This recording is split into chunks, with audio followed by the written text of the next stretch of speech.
News 25 is brought to you by Golden Casino Group, where you'll always find great fun, good food, and fantastic entertainment, all at Gold Town, Lakeside, and the Pahrump Nugget. News is also brought to you by J.K. Nelson Law. Call 727-9900 today for your free consultation. If you need a lawyer, you need Nelson.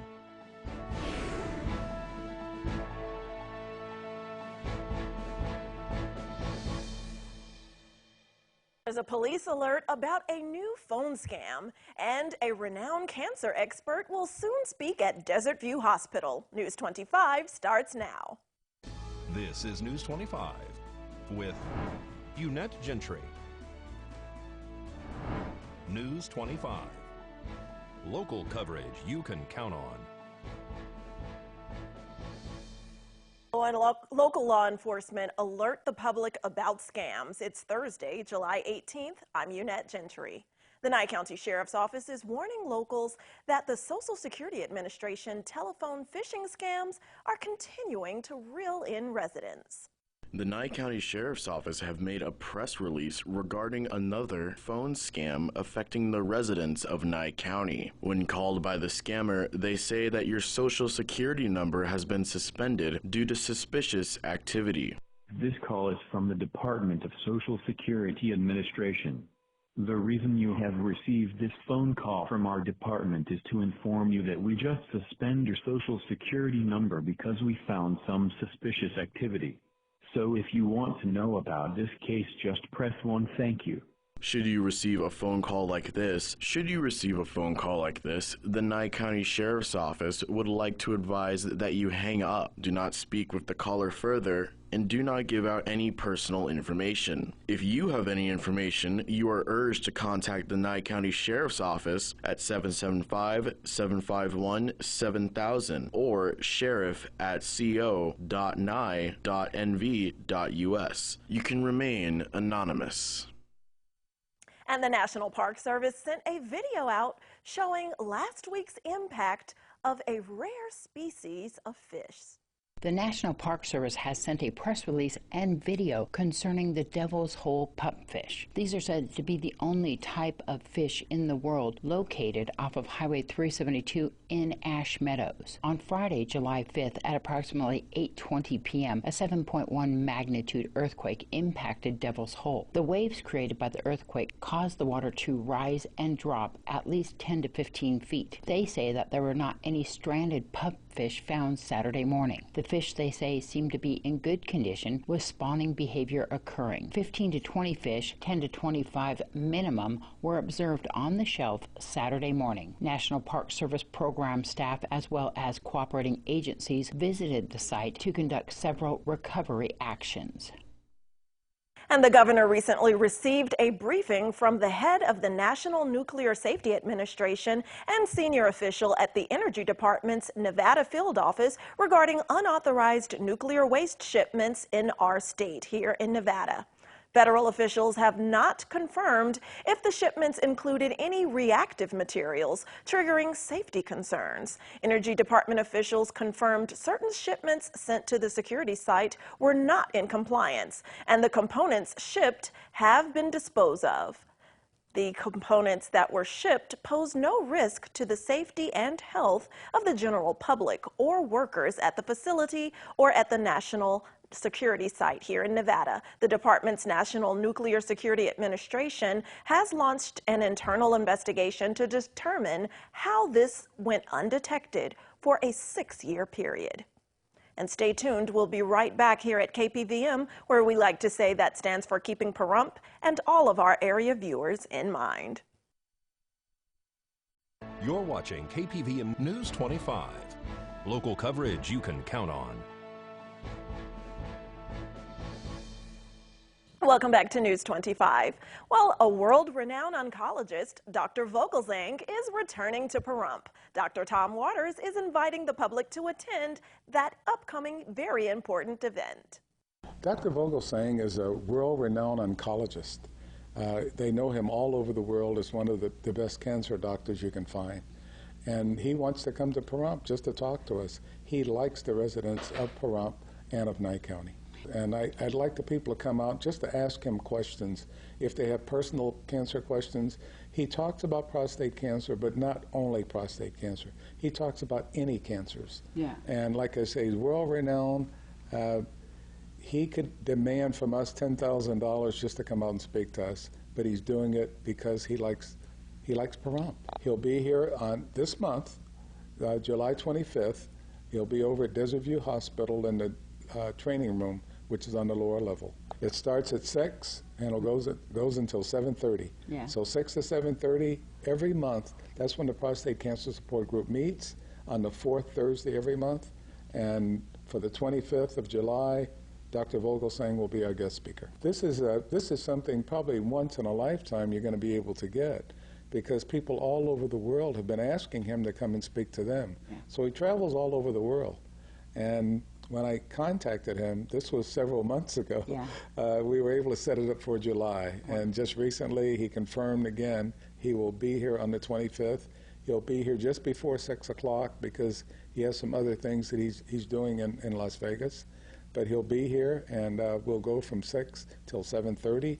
And he'll probably stay around and answer any other questions as well. They can contact me about the Prostate Cancer Support Group. I'm always available. And again, my number is 702-379-3449 if they want information. And turning to national and international news, concerns have risen about foreign purchases of U.S. land. But in today's business news, that trend seems to be tapering off.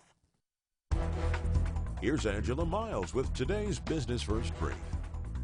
People from other countries are buying less real estate in the U.S. The National Association of Realtors reports residential home purchases by people from outside the country has tumbled 36%. The stronger dollar and slowing global economy are blamed. Taking a look at earnings, Netflix beat expectations with its earnings number, but the stock fell out of focus with investors on revenue that was lighter than predicted, and subscriber growth was well below projections, with 2.7 million people signing on versus the anticipated guidance of 5 million.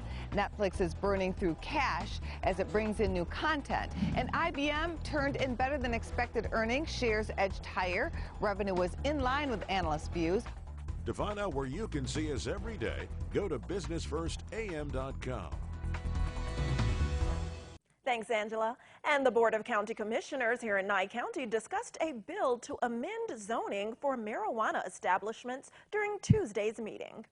At the recent Board of County Commissioners meeting, discussion was had regarding Nye County Bill number 2019-11, which is a bill proposing to amend Nye County Code Title 17, Comprehension Land Use Planning and Zoning, Chapter 17.06, Marijuana Establishments, Zoning Requirements, providing for the severability, constitutionality, and effective date thereof, and other matters properly relating thereto. In the backup, there are two draft bills provided, with one being the proposed version and the other the amended draft of the proposed version. After public hearing, Commissioner Blundo made a comment stating that he would like to stress that it is the State Department of Agriculture that set the 5-mile boundary and that it was not them. Commissioner Koenig makes a comment as well, stating that the town of Amargosa, by a slim margin, approved the outdoor grow.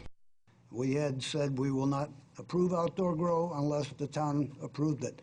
Now, I was there, and that really barely passed, but it did pass. So, and in my opinion, I think the DA would agree with me, they are now grandfathered.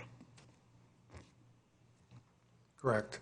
Commissioner Blundo states that he tweaked item 6 of the bill so that if you were to purchase a property or business, specifically the business, that you wouldn't have to go through the physical SUP process. It will transfer with you with the same terms and agreements. Commissioner Wickman suggests a 45-day time frame to narrow it down, and that one must get the SUP in their name. So that won't hinder it. Within 45 days of the transfer, you have to get your SUP, otherwise you have problems. In your name.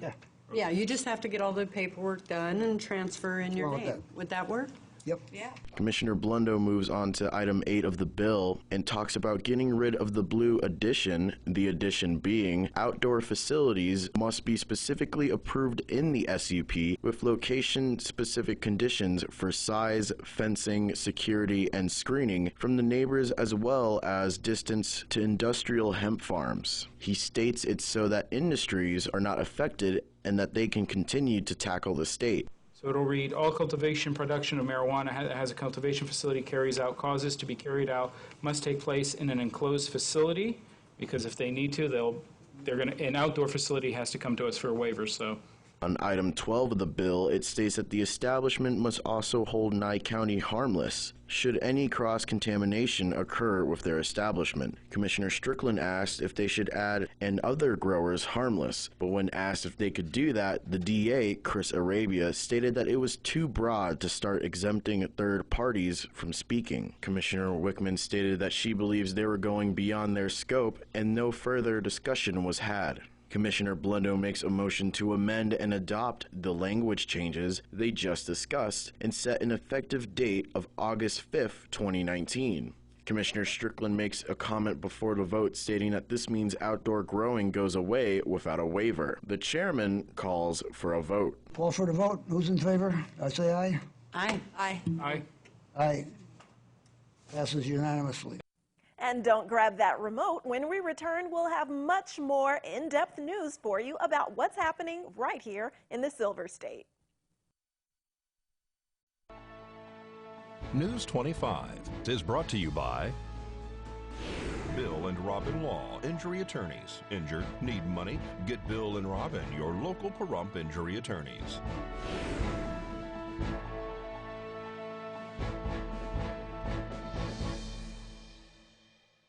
Welcome back. We're Hill's Deanna O'Donnell with today's news across Nevada. Well, Nevada jobs are up over the year in June, while unemployment holds steady at 4%.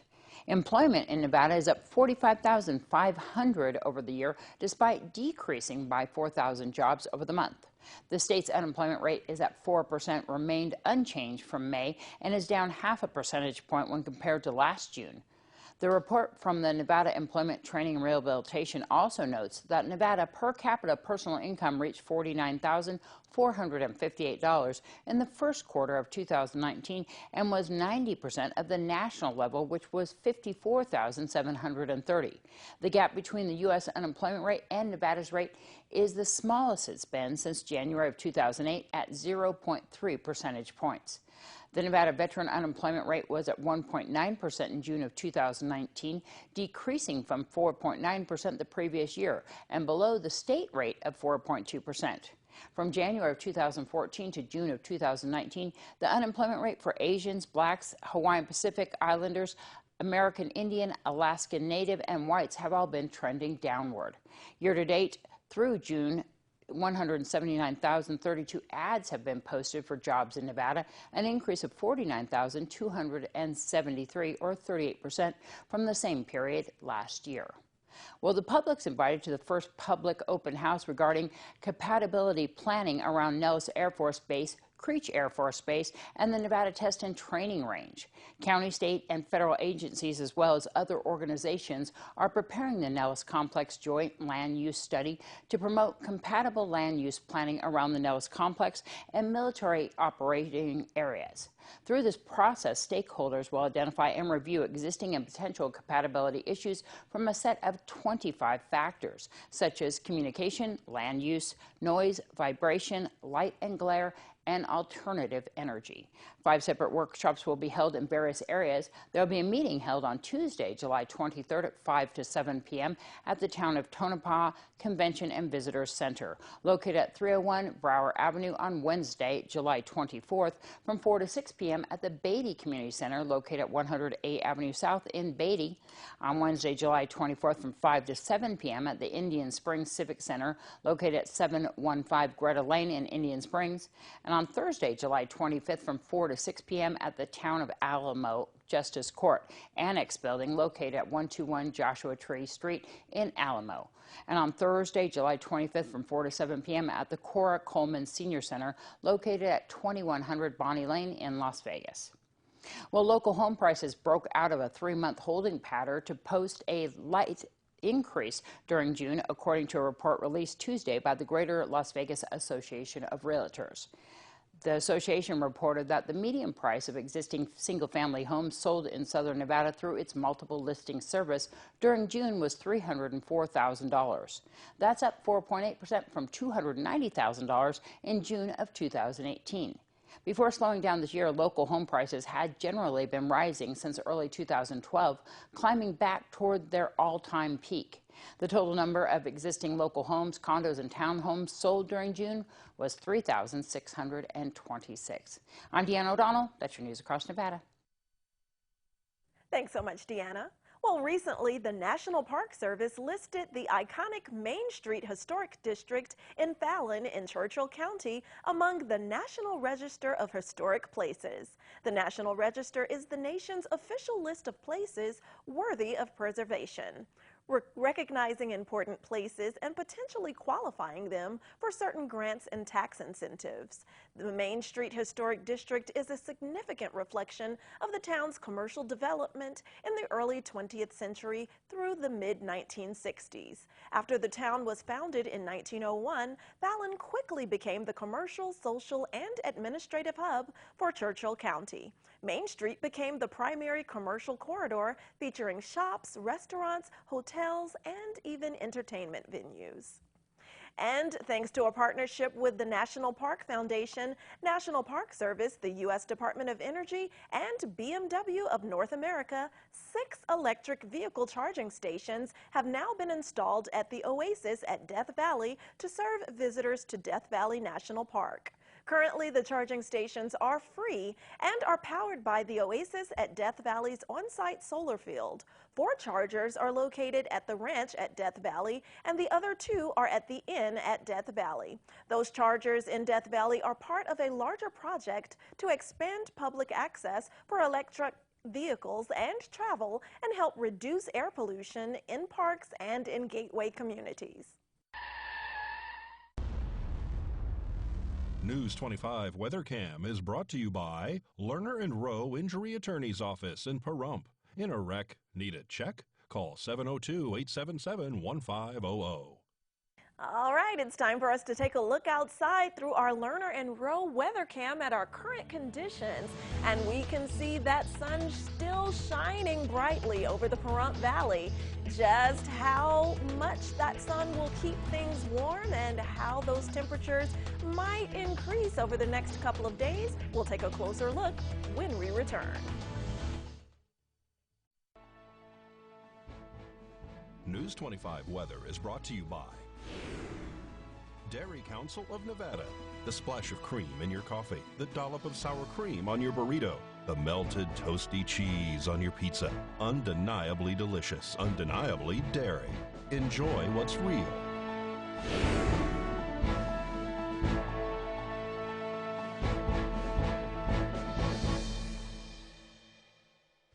Hello and welcome back to News 25. I'm Michael Donahue with today's weather. In Las Vegas, we had a high of 107 degrees and a low of 77. Death Valley at 116 and a low of 83. Amargosa, a high of 103 and a low of 69. 99.64 in Beatty. 91.57 in Goldfield. Tonopah and Carson City, both with lows of 56 degrees. A high of 90 in Tonopah and Carson City at 91. Fallon at 97.59. And finally, Fernley, a high of 97 and a low of 58 degrees. Now today in Pahrump, we saw sunny skies. Our high today was 102 degrees with winds coming out of the south-southwest at 8 miles per hour. 10% for our humidity, and 5:40 this morning was our sunrise. Now for tonight, it's currently 100 degrees outside with clear skies. Our low tonight is going to be 73 degrees with 6-mile-per-hour winds coming out of the south-southeast. Humidity at 15% and our sunrise at 5:59 tonight. Now looking ahead to our 7-day, Friday and Saturday, we have some nice sunny skies. We have a little bit of clouds rolling in on Sunday, but we're still going to have those mostly sunny skies. Then from Monday through next Thursday, we're going to be having some partly cloudy skies with all those clouds rolling in. Now temperature-wise, we're still looking like we're going to kind of be hanging out around the same temperatures in those mid to low hundreds. We're going to be at 100 degrees on Friday, up to 104 from Sunday through Tuesday, and then down to 103 on Wednesday and Thursday. Now for overnight temperatures on Friday and Saturday, we're going to be hanging out in about those low 70s just around 72, 74 degrees. Sunday up to 78 degrees. Then Monday through Wednesday, we're going to see a small stretch of 80 degrees for our low. Then next Thursday down to 79 for our low. So now if you can't make it home in time to catch the news live on TV, make sure to check out our Facebook page. You can catch the news live every night at 5, even on the go. Now we're going to throw it back to the desk with Daisy.